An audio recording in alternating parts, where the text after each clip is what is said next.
Okay. Mm.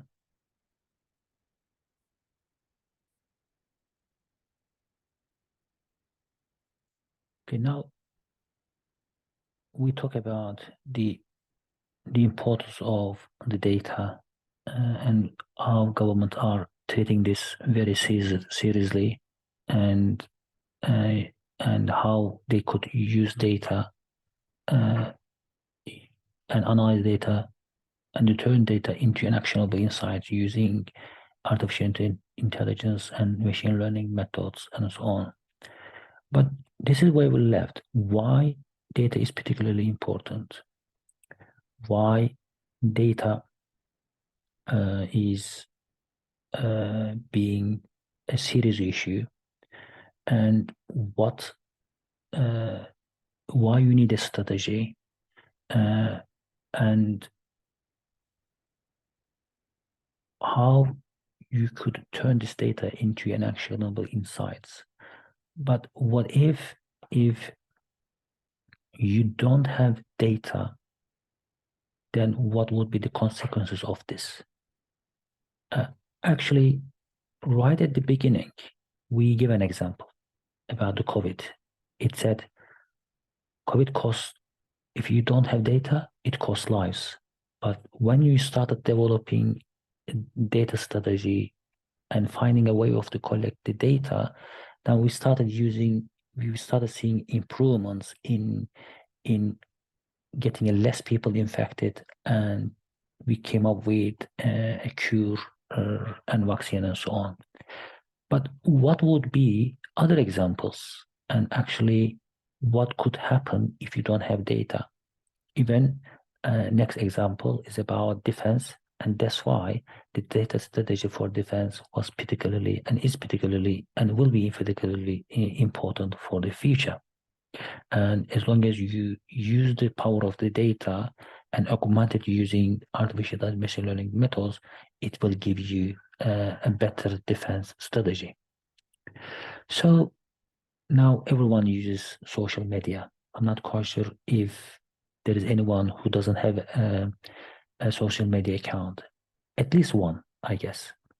But what happens in 1 second, so 1 minute, and how much data we are using or sharing and passing it on to others. So, for example, in 2019, this is the amount of the messages or videos or text that we posted and also looked at over a minute. So you can look at the Facebook, YouTube, Instagram, Giphy, Netflix, Google. You can name the others.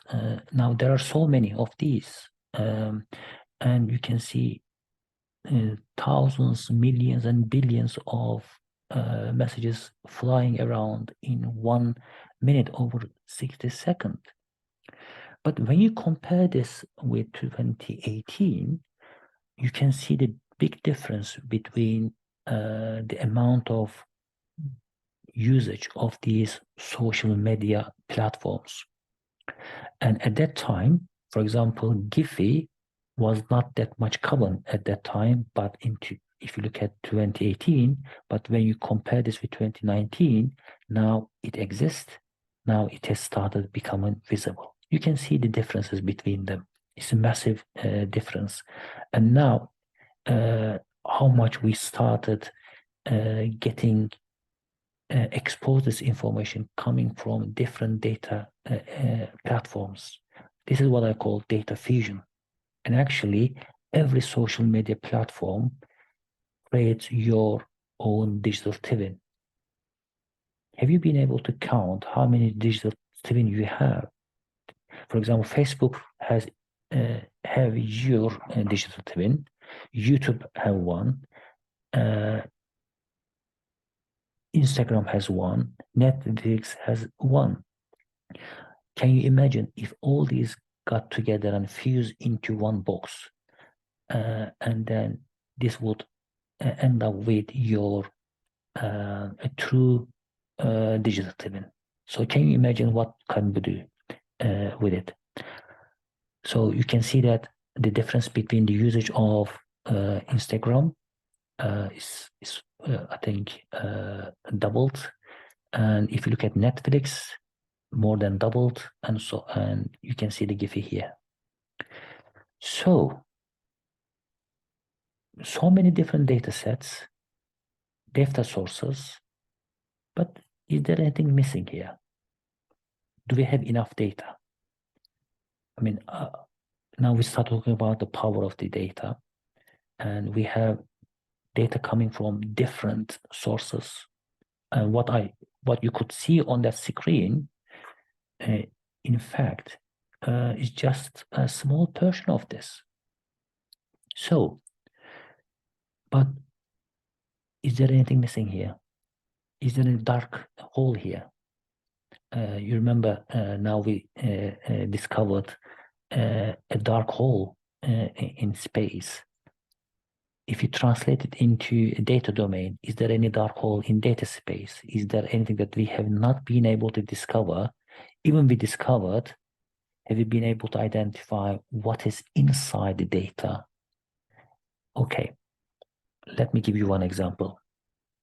There's a guy, and then that person may have used different ways of communication and so on, but that person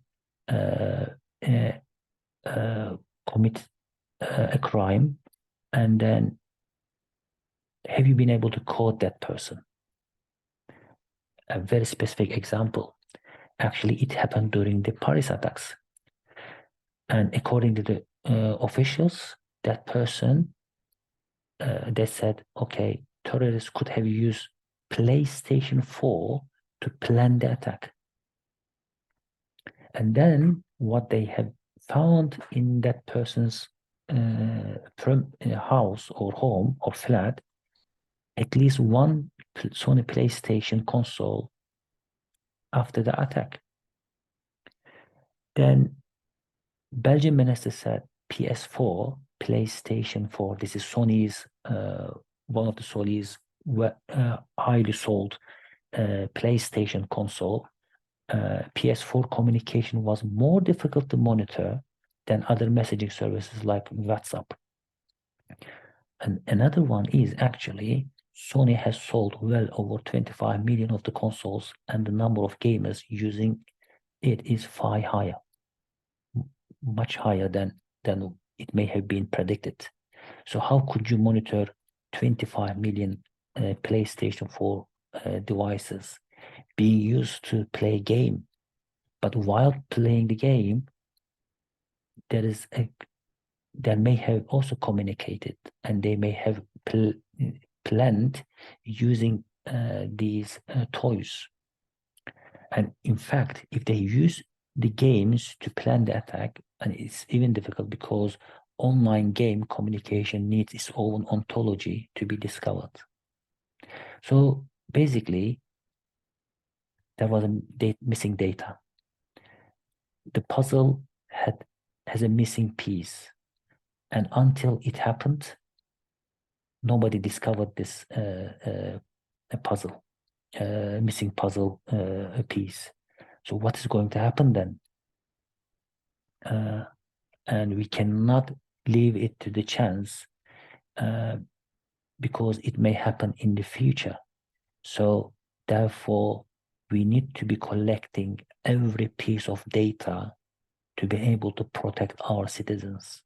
So this is a data strategy in your defense. Okay. But then November 13, 2015, this is what happened on that day. And then next day, in the reporter made a big announcement that how the ISIS terrorists may have used PlayStation 4 to discuss and plan attacks. But next day, the reporter who connected PlayStation 4 to Paris attacks did so in error. So we don't know. We don't know, but at least there is another source of data, whether it happened or not, whether they use PlayStation to connect their network, but there was a missing data. Then even if you look at the news that was published on the 22nd of December 2018, about 3 years after the attack happened, there was a news, and now there was an e-war on data hunting, and it started because the smart toys are now being monitored. Maybe, we don't know, but it was on the news published on the 22nd of December 2018. So it means that there are different data sources available, and given the digital age and digital future, and such devices are getting more, and people started using these different ways.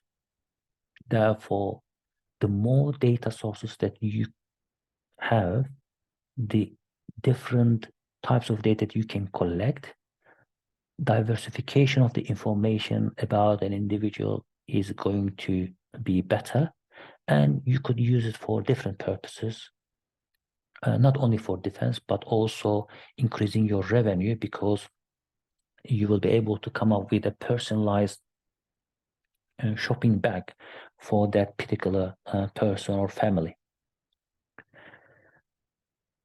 So we just mentioned that there was a missing data component source. This is quite interesting example. The data here is there a missing data, or there is a too much data here? The person on the left is recognized as a person by an artificial intelligence algorithm, machine learning algorithm. Now, if you look at the person said as person, recognized as a person. But when you look at the person on the right, there was a little picture on this painted. That person was not recognized as a person, human being. He was saying, oh, recognize me as a human being. I'm the human. I'm also one of the human beings. But why he was not recognized as a person, as a human being by the algorithm? Because the algorithm was not up to date to be able to recognize that noise. Therefore, there was too much information there. That information caused a noise. You can see that when they exchange that image, now the person on the right is person, and the person on the left is no longer a person. Even the algorithm recognized chair as a chair. So because you have too much data, it doesn't mean that you have a good data set. So this data is not good, it's a noise, and this needs to be removed.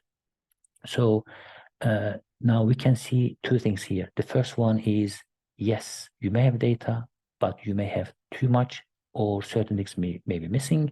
Another one is you need to get your algorithm to recognize this noise or too much data, filter it out, and also develop a better algorithm for your purposes. So, for example, in different places, you may, for example, you use your phone to recognize your face to go into different places for different, and you can use for different purposes. This is another one. I'm sure you remember this. It happened during COVID time. It's a fake data. So you may think that the data is there for your businesses, for things that you need. And actually, an artist used 99 phones to get the Google Maps realize that, oh, there was a traffic jam in that road, because 99 phones may have been translated into 99 different cars in that small road by a Google Map. Therefore, it may have been regarded as a traffic jam, but it wasn't the case. So this is a fake data. So what would happen if you have a fake data and your decision making is affected by that fake data? So many drivers who saw that one, the traffic jam, fake traffic jam, did not go through that one. So what may have happened? They may have used different routes, longer routes. Therefore, they wasted time and then petrol and so on. So you have to be very careful about the fake data, and not only you as a person, but also as an organization, as a government, and so on. So this needs to be avoided, and there needs a system in place to avoid this.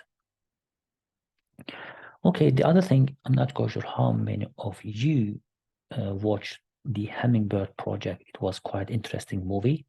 And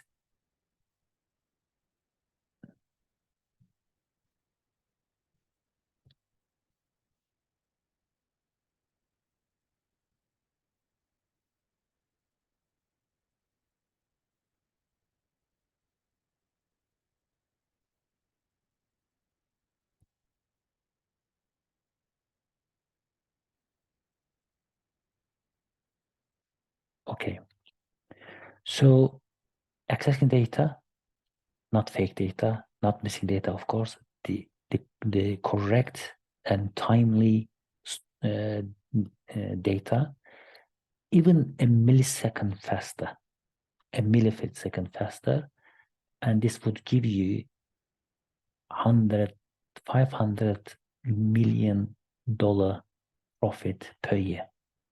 So getting data in place, accessing data faster, and analyzing it faster, and making a decision faster would increase your profitability. And this also valid for hospitals.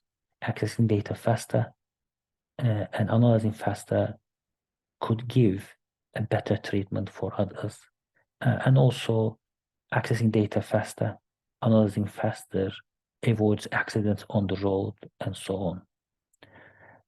And also getting data better, more, and analyzing this faster and making a decision in timely manner could protect your digital heritage. So your heritage, your historical buildings, because if you monitor these and if you detect something and you can act upon this and you can protect your heritage. Okay, another thing that you must have seen or read is about your personal data and how it may help parties win an election.